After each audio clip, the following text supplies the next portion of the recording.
Welcome to my channel. I'm Archie Arora.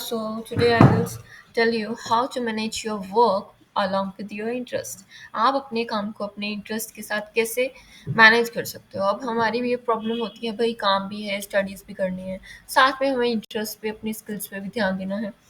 तो ये सब हम कैसे कर सकते हैं? मैंने यहाँ पर कुछ रूल्स लिखे हैं जो मैं रियली फॉलो करती हूँ। इट डजेंट मैटर कि कुछ फैंसी टिप्स नहीं है, कोई लग्जरियस टिप्स नहीं है, सिंपल सिंपल सिंपल सी टिप्स हैं। First tip is 25 5 rule. इसमें क्या होता है, like I am using a pomodoro app let me tell you that is focus to do app. ठीक है, फोकस टू डू ऐप है। उसमें क्या है कि आई डू कि वहाँ पर ग्रुप्स बने होते हैं, आपने वो ज्वाइन करने हैं ग्रुप्स। और उसमें क्या होता है, लाइक मेरा एक स्पेसिफिक ग्रुप बना हुआ है, वहाँ पे मैंने बनाया है। दैट इज, उसका कोड है OT2YJ। ये जो ग्रुप है, आप ये ज्वाइन कर सकते हैं and आप डायरेक्टली वहाँ पर कॉम्पिटिट कर सकते हैं मेरे साथ। This is the app name focus to do. और ये आप डाउनलोड करेंगे, प्ले स्टोर पे मिल जाएगी and you can work. Your productivity सच में इंक्रीज हो जाएगी। I am using it from more than 2 months। This is the thing कि हाँ, बहुत हेल्प करती है। Secondly, you have to divide and rule policy अंग्रेजों की नीति थी, लेकिन आज के टाइम पे ये बहुत इम्पॉर्टेंट हो गई है हमारे लिए। ये बहुत काम आसान कर देती है हमारे लिए। हमें क्या करना है, जो बड़ा सारा टास्क है ना, उसे हमें छोटे छोटे हिस्सों में बांट लेना है। और इससे क्या होगा, हमारा हमें लगेगा, हमारी साइकोलॉजी भी तो होती है कि अगर हम बड़ा टास्क देखेंगे तो हम कहेंगे नहीं, वो प्रोक्रास्टिनेशन करने का एक ही होता है कि हमें लगता है कि ये काम बहुत मुश्किल है, ये तो बाद में करेंगे। इसे टालने के लिए, मतलब प्रोक्रास्टिनेशन को ख़त्म करने के लिए हम क्या क्या यूज़ कर सकते हैं, डिवाइड एंड रूल पॉलिसी उनकी कर सकते हैं। थर्ड इज़ व्हाट, थर्ड क्या है, सेट टाइम लिमिट अपना सेट करेंगे।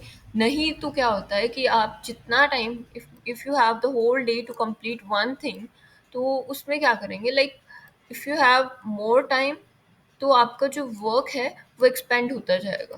This is the time. अगर आपके पास टाइम ज़्यादा है तो उससे क्या होगा, जो आपका वर्क है वो कंप्लीट जल्दी टाइम पे नहीं हो पाएगा। This is the thing. And fourth and most important, find your why. अपना वाई पर्पस ढूंढो कि क्यों हमने वो काम करना है, वाई, क्या इफेक्ट पड़ेगा मेरी लाइफ पे। और ये क्या करो, अपने टेबल के आगे चिपका लो, लिख के रख लो। And this is the thing.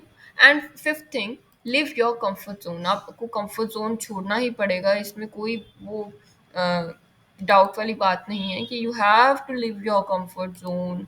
Nothing else can leads to the success. अपना कंफर्ट जोन छोड़ें, अपने स्टडी टेबल पे बैठें, वर्क प्लेस पे बैठें, बेड पे बैठ के मत पढ़ें।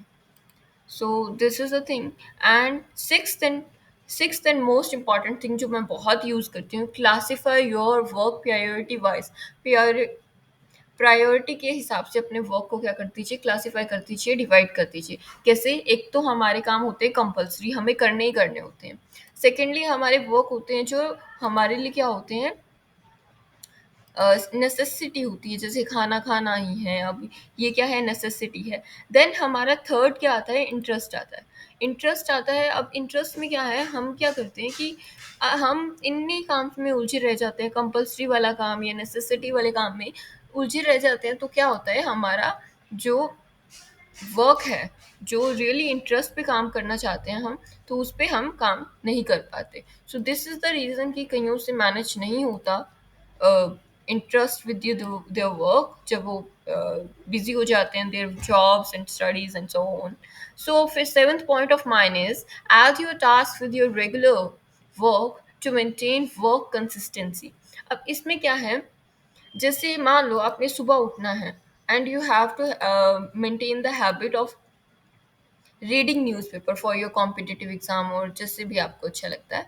उसमें क्या कीजिए, like you walk up at 6, तो यू मतलब ऐसा मत कीजिए कि हाँ मैं 6 बजे उठूंगा, या you don't have to make task time table, you have to make task table. Task table बनाना सीखिए, अपनी टू डू लिस्ट बना कर रखिए।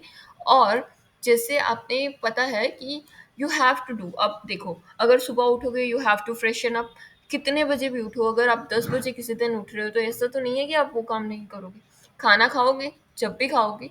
तो वो चीज़ है कि हाँ, आपने क्या करना है, एक रेगुलर टास्क के साथ अपना इम्पॉर्टेंट वर्क को या फिर कंपल्सरी टास्क को ऐड कर लेना है। So this is the thing.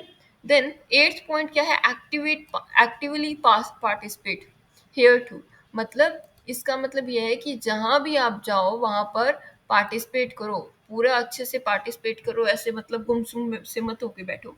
For communication skills improvement, like I am making the videos, it never makes कि टाइम वेस्ट हो रहा है, ये क्या है, मेरी कम्युनिकेशन स्किल्स पे इम्प्रूवमेंट हो रही है। So this is the thing. And ninth point, अगर हम एक्टिवली पार्टिसिपेट कर रहे हैं किसी चीज़ में तो हमें ये डर लगता है कि लोग लोग क्या कहेंगे, लोग जज करेंगे हमें। So don't care what will others से, लोग क्या कहेंगे तो इसके बारे में मत सोचिए। अरे लोग क्या कहेंगे ये भी हम सोचेंगे तो लोग क्या कहेंगे सोचेंगे। सो दैट्स द थिंग, छोड़ दो लोग क्या कहेंगे, खुद के बारे में सुनो, खुद की सोचो। And next 10th point, believe in your self. अपने आप पे विश्वास रखो, yes you can do it. आप नहीं कर सकते तो और कौन कौन करेगा, कोई भी नहीं कर सकता फिर। So you have, if you are preparing for a competitive exam, तो ये बहुत इंपॉर्टेंट है कि हाँ, आप नहीं कर सकते तो कोई भी नहीं कर सकता, आपके जैसे ही है हर कोई। ठीक है, किसी को अपने ऊपर प्रायोरिटी मत दीजिए कि हाँ वो तो बंदा है, भगवान ही है। सो ऐसा मत सोचिए। एंड 11th पॉइंट, ये मुझे फर्स्ट पे रखना चाहिए था बट वन वन ही आ गया, कोई दिक्कत नहीं है। सो वैल्यू योर टाइम, अपने टाइम की वैल्यू करें, मनी की वैल्यू करें एंड एनर्जी की वैल्यू करें।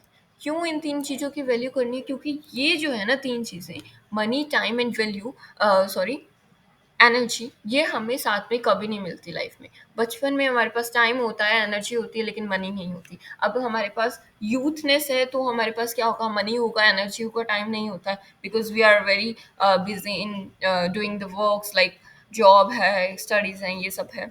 सो एंड जब बुढ़ापा आ जाता है, when we are in old age, तब क्या होता है, हमारे पास टाइम ही टाइम होता है, एनर्जी नहीं होती है, एंड मनी होती है लेकिन एनर्जी नहीं होती। सो इन तीनों को, जहाँ भी आपको थोड़ा सा लगे ना हाँ कि इनके तीनों का मिक्सचर है मेरे पास, सो उसकी वैल्यू ज़रूर करो। Okay, and this is the quote, firstly and lastly, every expert was a beginner. हर एक्सपर्ट, आप ऐसे हर एक्सपर्ट क्या था, बिगिनर था। सो इसका मतलब ये कोट इसलिए लगाया गया है कि आप डिप्रेस्ड होते हैं ये सुन के कि हाँ वो बंदा 10 घंटे काम कर रहा है, वो 10 घंटे पढ़ रहा है, मैं तो सिर्फ दो एक ही घंटा पढ़ रहा हूँ या 2 घंटा पढ़ रहा हूँ। सो इसका मतलब ये तो नहीं कि वो स्टार्टिंग से फर्स्ट डे से ही मतलब पढ़ने लग गया था। You have to maintain the consistency, धीरे धीरे आप भी चले जाओगे वहां पर, आप भी एक्सपर्ट हो जाएंगे, लेकिन you have to start now. So this is the thing. अगर कोई एक ही काम को बार बार कर रहा है, अगर कोई एक ही काम को एक बार कर रहा है तो उसमें कोई बड़ी बात नहीं है। और अगर कोई अ, एक ही काम को बार बार कर रहा है तो उसमें बड़ी बात है। ठीक है, so this is the thing. Always give your best, अपना बेस्ट दीजिए, कुछ भी है डजेंट मैटर कि हाँ सोसाइटी क्या कहती है, कम है ज़्यादा है, डजेंट मैटर। आप अपने आप से हमेशा ये पूछिए कि have you give your best, आपने अपना बेस्ट दिया या नहीं दिया। So this is the thing, I think you got it everything, and let me pause this. Subscribe to my channel, like share subscribe सब कुछ कर दीजिए, कमेंट करिए सबसे पहले, because I want to improve myself. So stay tuned, happy learning.